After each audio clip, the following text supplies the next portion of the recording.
Olá! O verão de 2014 foi o mais quente e seco dos últimos 70 anos. Portanto, falar sobre mudanças climáticas e aquecimento global se torna muito importante. Mas será que tudo que é dito é real? Eu vou falar hoje com o professor doutor Luiz Gustavo Ferreira de Oliveira, que é biólogo e vai poder esclarecer algumas questões sobre esse assunto. Olá, professor, muito obrigada pela participação. Em primeiro lugar, até a respeito do tema, mudanças climáticas e aquecimento global, é a mesma coisa? Não, Érica, são duas coisas diferentes. Nós estamos observando que está ocorrendo alteração climática no planeta. Nós estamos com verões mais quentes e invernos mais frios. E isso é uma coisa que vem alterando durante muito tempo, não é uma coisa recente. Já o aquecimento global, teoricamente, seria o planeta inteiro ter um aumento de temperatura, né? Um aquecimento global, como o próprio nome diz.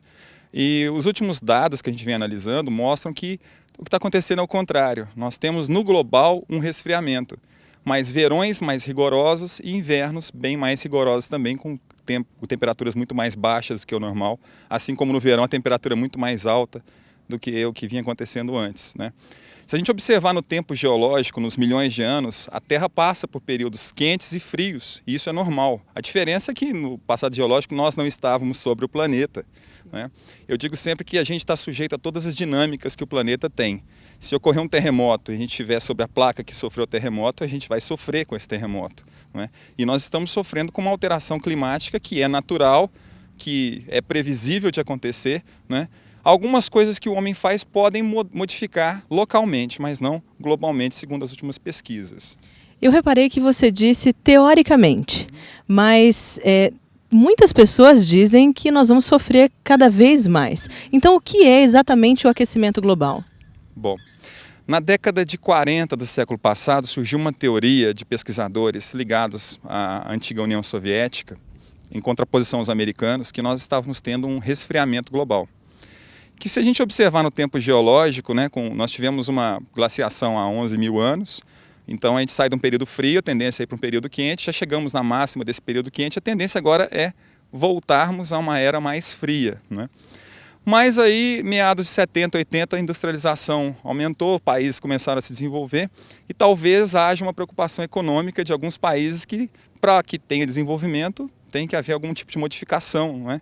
Uma delas é aumento das áreas de agricultura, de indústrias, as cidades cresceram muito, o êxodo rural foi muito grande, e talvez uma tentativa, talvez, de frear esse crescimento, um discurso de aquecimento global que faria com que esses países tivessem, então, um maior controle sobre as questões ambientais e, consequentemente, entrou o conceito de desenvolvimento sustentável. Então, isso é bastante preocupante, porque tudo que se fala em aquecimento global, de repente nós pensamos que é uma questão, puramente eu não diria, mas uma questão com um foco muito maior econômico ou político, assusta um pouco. As pessoas, a sociedade em si, sabem disso? É difícil falar porque talvez até mesmo os pesquisadores têm controvérsia nesse assunto. Tem grupos que levantam essa bandeira do aquecimento global, a gente não sabe até que ponto essa é uma pesquisa direcionada, como a gente vê em várias outras áreas, né? A gente vê pesquisas direcionadas para alimentos, de repente o ovo faz mal, de repente o ovo faz bem, o café faz mal, o café faz bem, né? Bebidas alcoólicas que podem ser utilizadas para combater, né, algumas doenças, e a gente não sabe até que ponto isso é direcionado. A gente, como pesquisador, tem que ter uma isenção e trabalhar com dados, né? A gente trabalha com hipóteses para criar uma tese, uma teoria. E tudo que a gente tem visto é que os dados mostram que nós estamos tendo uma redução de temperatura no global. Um aumento local pode acontecer e é muito comum, né? Por que esse aumento acontece? Com o aumento do êxodo rural, as pessoas vão para a cidade, as cidades crescem, a maioria das cidades tem que ter urbanização, então você tem asfalto, você tem redução das áreas de mata, de florestas para a cidade poder crescer, então você cria a ilha de calor. Realmente, a gente pode observar que numa cidade, numa área asfaltada, a temperatura pode chegar a ser 5 graus mais alta do que numa área, por exemplo, de um parque como esse que a gente está aqui agora. Então, é importante que para que a gente tenha esse microclima mais equilibrado, nós tenhamos áreas verdes na cidade para equilibrar isso e amenizar o efeito dessa ilha de calor. Mas no global, os dados estão mostrando, pelas pesquisas que são feitas aí por entidades sérias, idôneas, que o clima está alterando, porém as temperaturas médias no planeta elas vêm caindo. Então, mas aí quando nós pensamos nas questões das geleiras, muito se fala em relação às geleiras que elas estão diminuindo. Isso então não é uma realidade. Pois é, 2012 tem um dado muito interessante que o Polo Sul, né, a Antártica, teve seu pico de congelamento, com 19 milhões de quilômetros quadrados congelados. Foi o maior índice registrado desde que se começou a analisar essa geleira, né, essa parte de gelo. E tem uma outra coisa também que o pessoal fala do aumento do nível do mar, não é? Se a gente pensar num copo com bebida e uma pedra de gelo boiando, se esse copo estiver no nível máximo, quando o gelo derrete, o copo não transborda, né? Porque é só uma mudança de fase de sólido para líquido, né, do gelo. Sim. Então, para levantar, para o nível do mar subir, teria que descongelar não os icebergs, como o pessoal fala, os blocos que estão flutuando, e sim aqueles que estão por cima das calotas, né, a parte sólida, de rocha, né, a crosta terrestre. E o que a gente vê, que esse dado da Antártica, é que está aumentando e não diminuindo. Então, há controvérsia também nisso. Bom, se nós falamos das geleiras, agora eu gostaria de saber, então, a questão da camada de ozônio. Isso também é um mito? Camada de ozônio que não existe, né? O ozônio é um gás que é encontrado na atmosfera, né? Nós temos em primeiro lugar o nitrogênio com 78%, né, da composição da atmosfera. Depois a gente vem o oxigênio com 21%.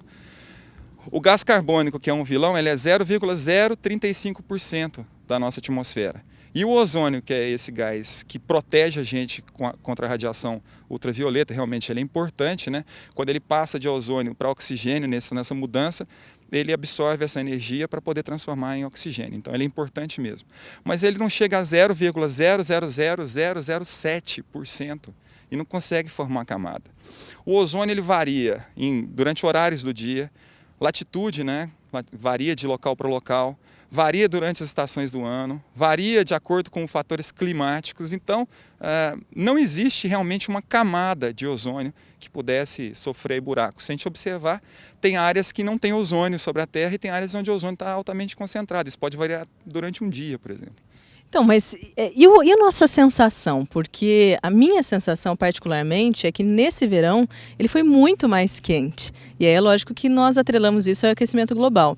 E há quem diga que o inverno vai ser muito mais frio. Isso não é um reflexo desse aquecimento? Não, é um reflexo de alteração climática. A gente está agora com as estações do ano mais demarcadas, né? Eu tenho uma estação muito fria e normalmente nessa estação não tem chuva. E uma estação quente com chuva. Esse ano foi atípico porque nós tivemos estação quente e sem chuvas, mas foi causada por uma massa de ar quente que ficou estacionada sobre o Brasil, que impedia uma massa com umidade de chegar e chover. Então foi um fator assim atípico que aconteceu. Mas a gente vai observar que se na média esquenta mais o calor e esfria mais no inverno, a média global, né, ela cai. Nós temos um inverno mais rigoroso que compensa a estação quente. E sobre o efeito estufa, o que você poderia então nos dizer? Pois é, outro paradigma que tem que ser quebrado, né? Segundo pesquisadores da USP, fisicamente é um efeito impossível. Porque o que mantém a temperatura de um planeta é a força da gravidade e a atmosfera, né? Que é formada. Quais gases compõem essa atmosfera? Tem planetas aí que tem a taxa de gás carbônico muito mais alta do que a nossa, que a propósito, nós estamos com um dos índices de CO2 mais baixos da história do planeta. Isso pode ser registrado, inclusive, em locais onde tem gelo, né? Você coleta o gelo, quanto mais profundo esse gelo, mais antigo. E o gelo ele armazena, a gente vê quando a gente faz um cubo de gelo, ele armazena gases, né? Uhum. Esse gás pode ser analisado em equipamentos como espectrofotômetro de plasma acoplado e você descobre como é que era a atmosfera no passado. Então nós conseguimos descobrir que nós não estamos numa taxa tão alta de CO2, e nós, seres humanos, somos responsáveis por 7% só do CO2 que é lançado na atmosfera. Quer dizer, o efeito do homem, o efeito antrópico, ele existe localmente. Mesmo assim, ele é bem menor do que o que acontece naturalmente. Bom, eu tenho também curiosidade de saber se água, florestas, quais são as mais importantes e como vai ficar isso daqui a um tempo. Mas isso a gente fala no próximo bloco. Então, Teoria e Prática volta já.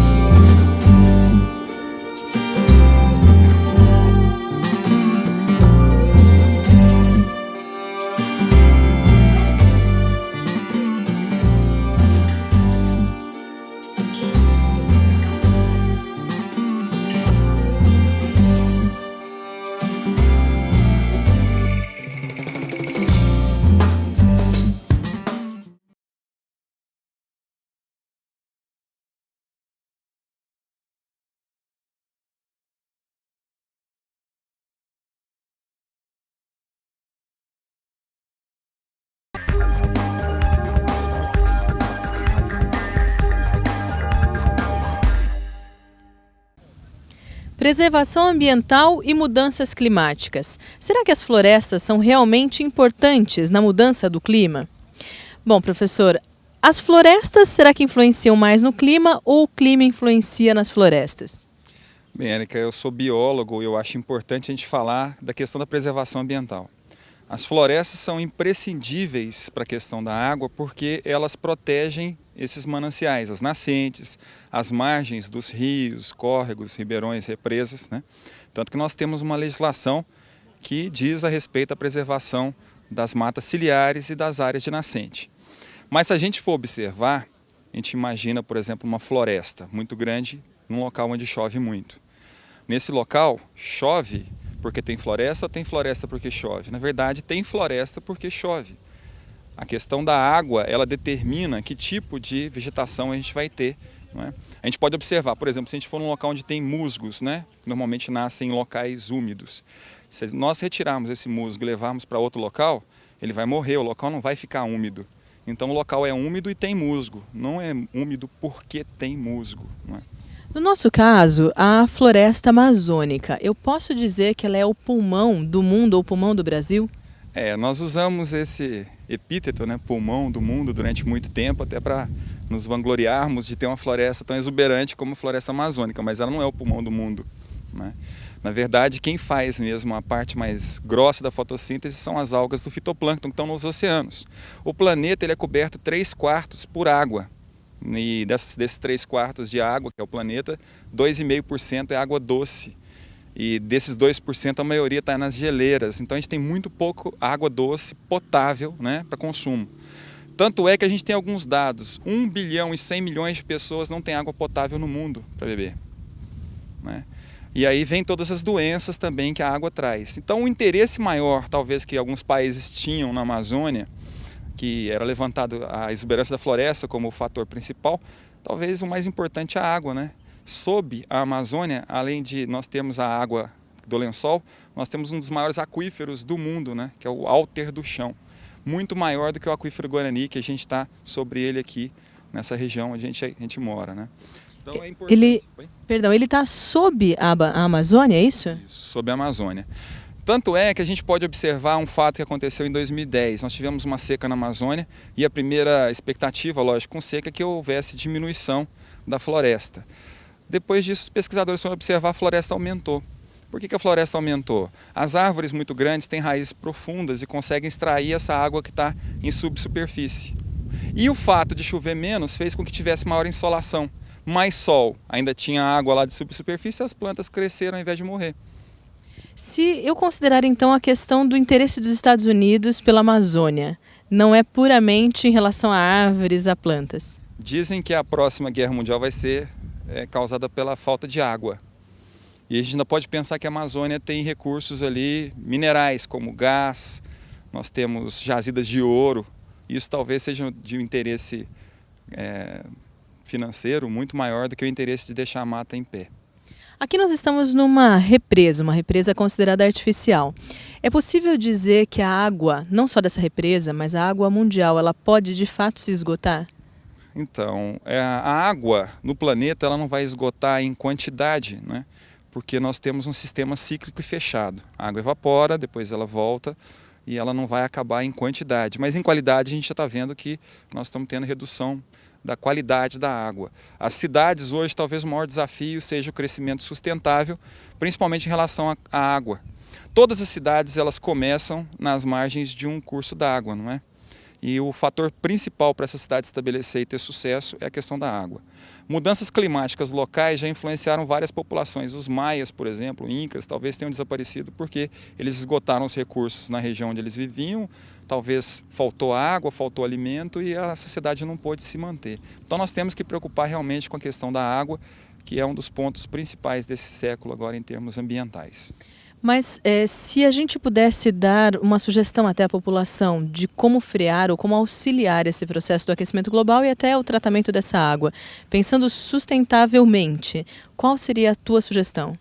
A principal coisa é a gente entender que nós somos uma espécie que vive no planeta. Nós não somos os donos do planeta, o planeta não está à disposição da espécie humana.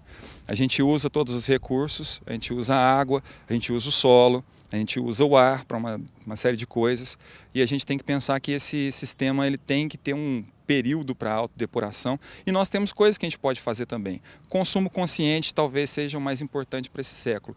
Até o século passado nós não tínhamos a noção, por exemplo, de que um carro deveria gastar pouco combustível e de que esse carro estaria jogando no meio ambiente em termos de gases. A gente falou do efeito estufa, o gás carbônico não é o responsável aí por um efeito estufa que não existe, mas o gás carbônico ele pode acidificar os oceanos, como já está acontecendo, muda o pH do oceano, e nós estamos tendo morte dos corais de Recife, eles estão branqueando e vão morrendo.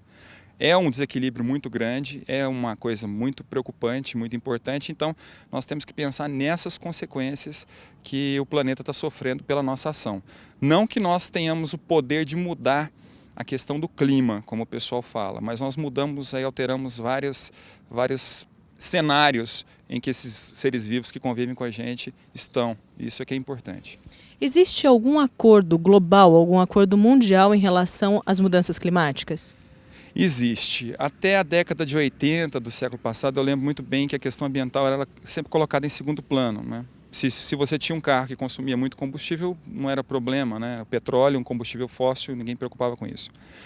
Em 92 nós tivemos aqui no Brasil a Rio 92, conhecida também como Eco 92, foi um marco para o Brasil, quer dizer, o Brasil começou até à frente de alguns países desenvolvidos a preocupar com a questão ambiental. Em 97 foi feito o protocolo de Kyoto, vários países se reuniram para pensar essa questão ambiental.